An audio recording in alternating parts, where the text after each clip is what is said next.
আমি বলেছিলাম যে একদল খেয়ে গিয়েছে আরেক দল খাওয়ার জন্য রেডি হয়ে আছে। তো এখানে কি আমি কোনো দলের নাম বলেছি? বাংলাদেশে 48টা প্রায় নিবন্ধিত রাজনৈতিক দল, কোনো দলের নাম আমি বলিনি। কথাটাকে আমি জেনারেল রেখেছি। দায়ীদের বৈশিষ্ট্যই এটা, দায়ীরা জেনারেলি কথা বলে, যার যেই মেসেজ নেয়ার তারা সেখান থেকে নিয়ে নেয়।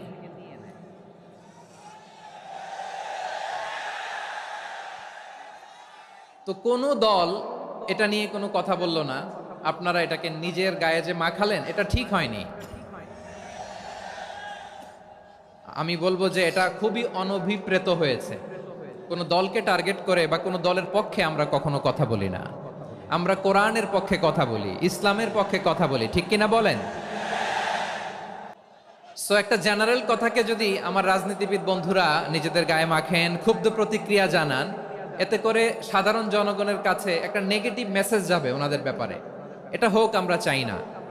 তো আমার প্রিয় রাজনীতিবিদ বন্ধুদের আমি বলবো, কথাটা ছিল ভেরি জেনারেল, এটা নিজেদের গায়ে মাখানোর কোনো দরকার নাই।